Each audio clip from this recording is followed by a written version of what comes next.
¿Es casualidad o es que Dios lo ha hecho así, que venga a defender este trabajo fin de máster en el mes del orgullo LGTBIQ+?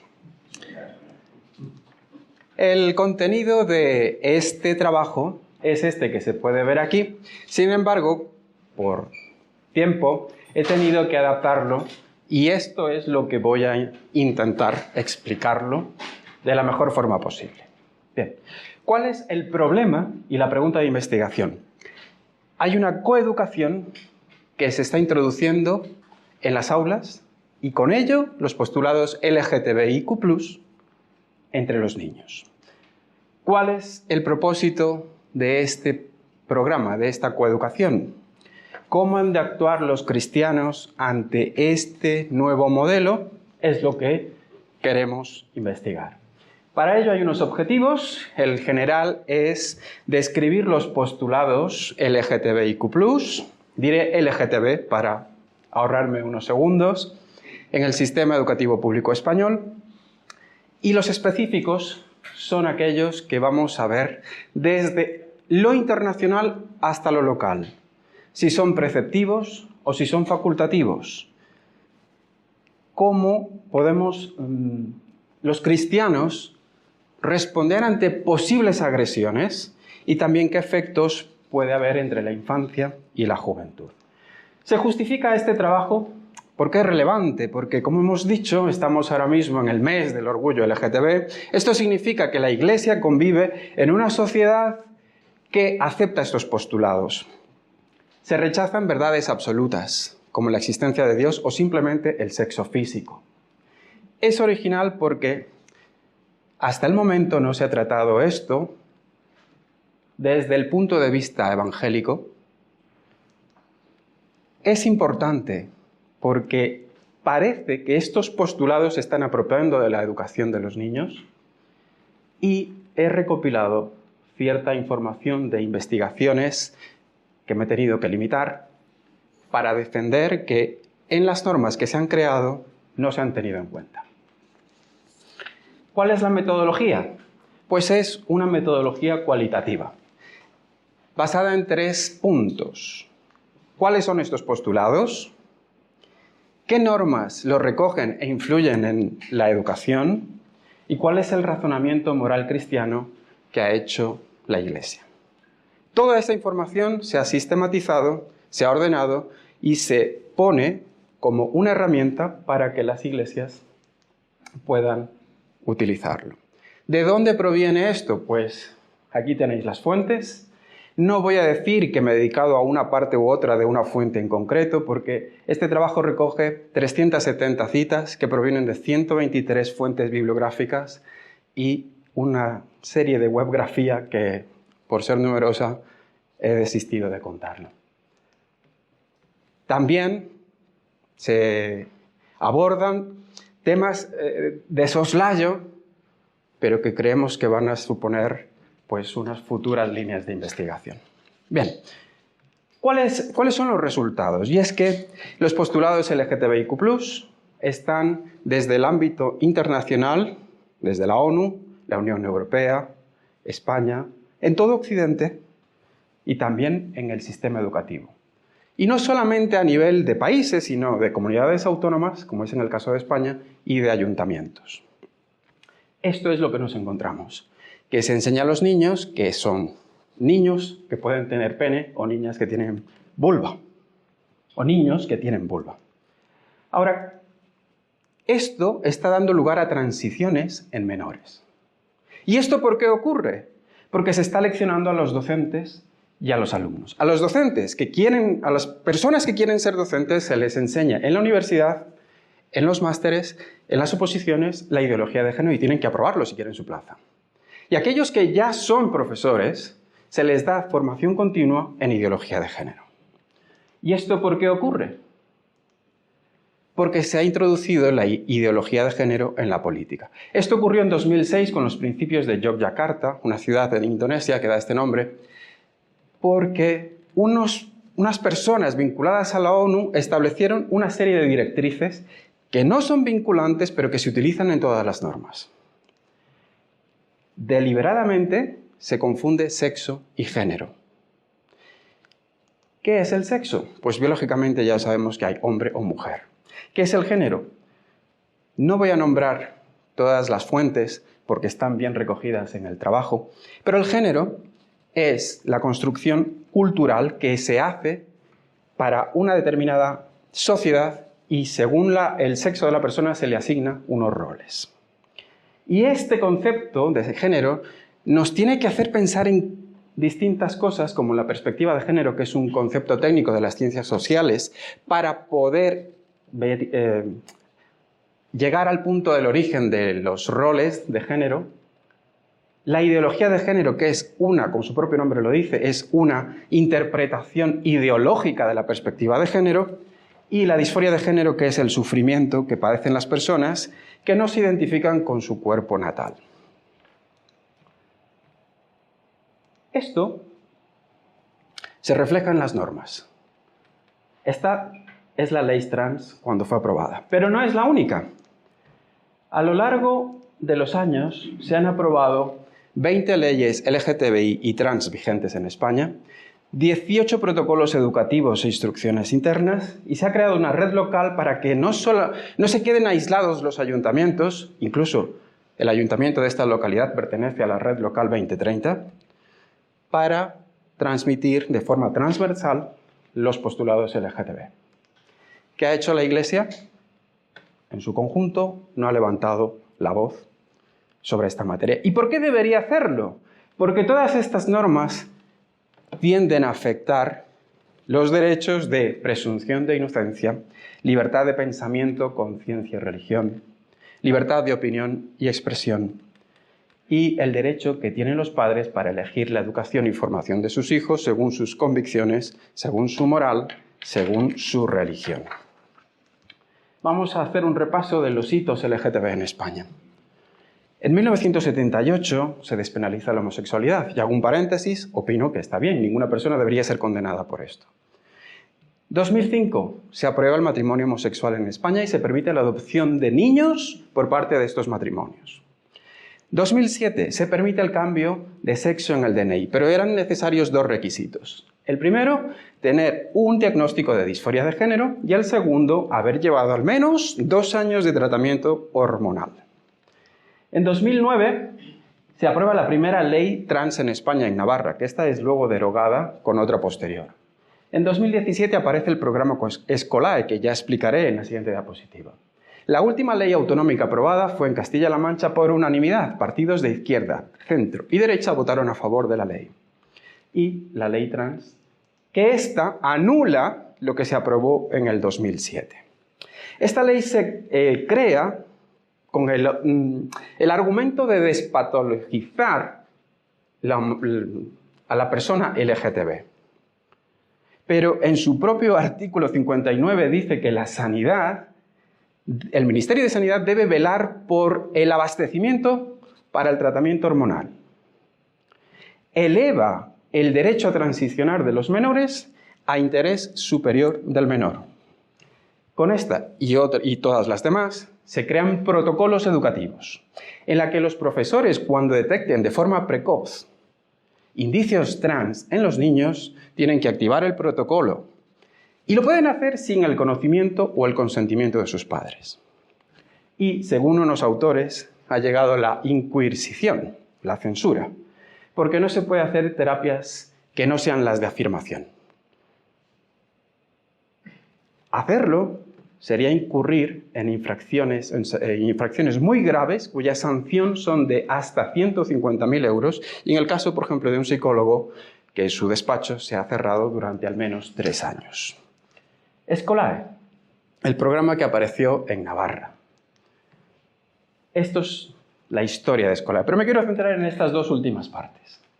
Después de que fue aprobado este programa coeducativo, unos padres se quejaron y el Tribunal Superior de Justicia de Navarra les dio la razón. 2 años después declaró nulo de pleno derecho. ¿Qué es lo que hace la Consejería Educativa de Navarra? Vuelve a presentar otro programa Escolae, cambia las formas, es verdad, pero mantiene el fondo. Los padres vuelven a protestar y el Tribunal Superior de Justicia de Navarra vuelve a darles la razón y en el mes de febrero de este año fue anulado por segunda vez, por no cumplir todos los requisitos. Ahora, ¿qué es la coeducación? Esto apareció en 1995, en la cuarta conferencia mundial sobre la mujer. Y es aquí donde se dice que la coeducación tiene que ser un sistema de enseñanza que no esté basado en estereotipos de género, en el constructo social, que es como lo llaman.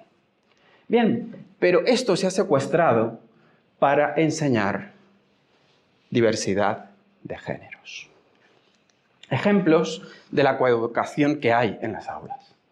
A niños de infantil les ponen algo tan inocente como el juego de la oca, pero si os fijáis bien, ahí hay ya fecundación in vitro, diferentes formas de amar, distintos tipos de familia. Hablamos de la guardería.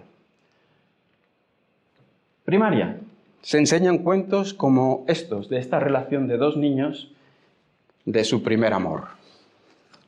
Y a todo público se les enseña la galleta de jengibre, que es como se llama. Y me quiero centrar en esta parte de aquí. Identidad de género, expresión de género, sexo biológico y atracción. Todo es un continuum. No existe hombre y mujer, no. Puedes ser mujer y cada vez vas dejando de ser menos mujer hasta llegar a convertirte en un hombre pleno. Y así con cada una de estas. Y quiero poner un ejemplo. Una persona que tenga sexo biológico hombre, cuya expresión de género sea masculino, cuya identidad de género sea mujer, y su atracción sexual sea lesbiana, es esta. La Soldado Francisco. ¿Cuáles son las consecuencias? El cartel de este año todavía no lo he conseguido. Aparición de transiciones entre los menores. Y estos son del tipo social, es decir, cambian de nombre y de pronombre. Cambian su forma de vestir.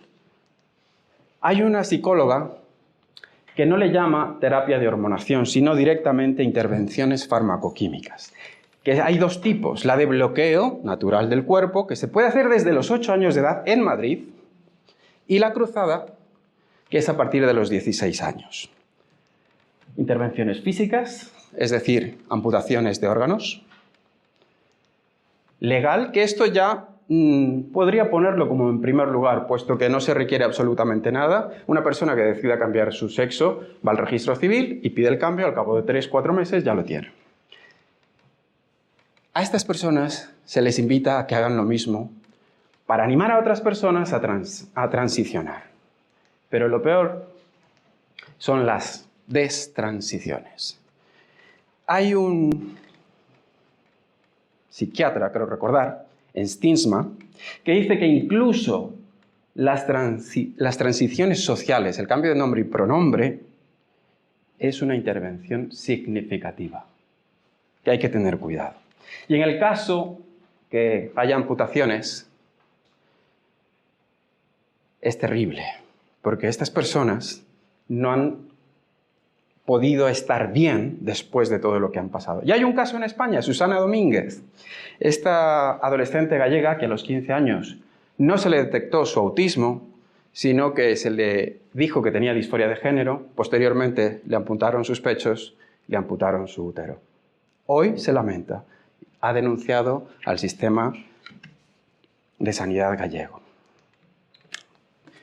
Por ello, se propone, lo primero, no discriminación de ningún tipo de persona, LGTB o cualquier otra forma que se perciba.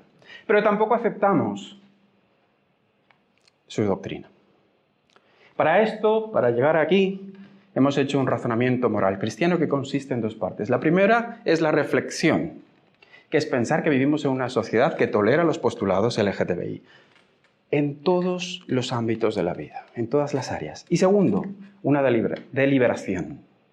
¿Qué vamos a hacer? ¿Qué van a hacer los cristianos evangélicos ante esto?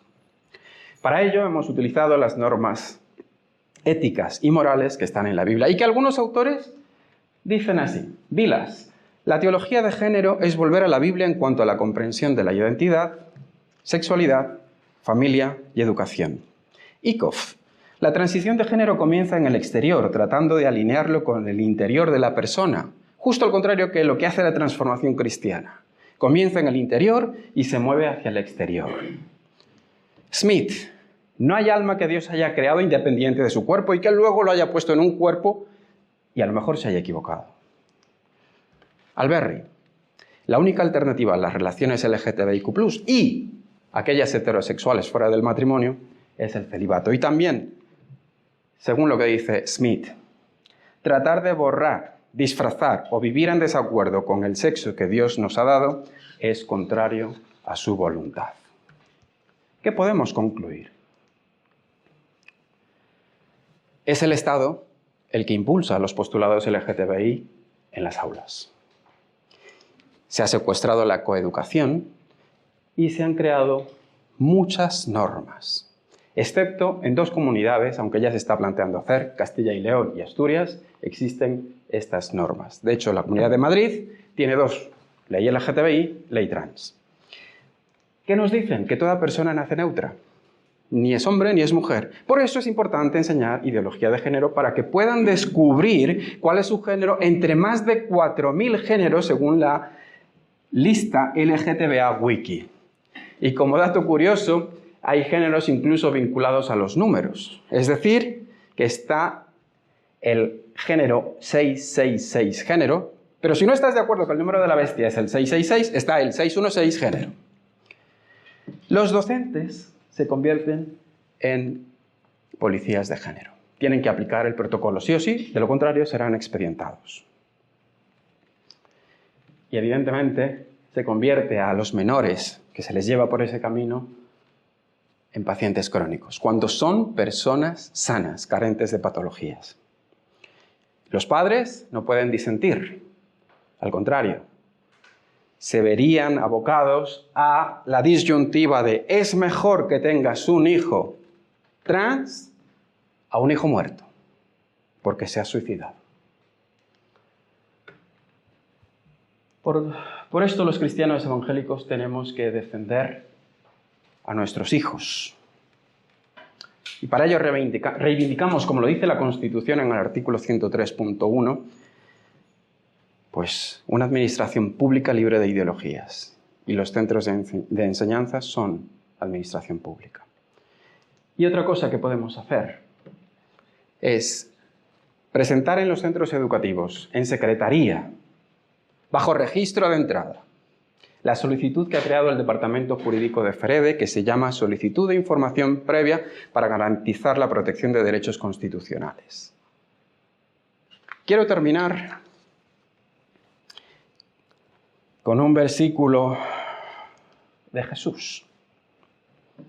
Cualquiera que se humille como este niño, dice, por eso explico, y cualquiera que haga tropezar a alguno de estos pequeños, que creen en mí, mejor le fuera que se le colgase al cuello una piedra de molino de asno y que se le hundiese en lo profundo del mar. Ay del mundo por los tropiezos, pero ay de aquel hombre por quien viene el tropiezo. Y yo empezaba a pensar, ¿y si hubiese dicho ay de la iglesia por la que viene el tropiezo? Este matiz simplemente lo dejo para que reflexionemos, o mi reflexión ante este estudio.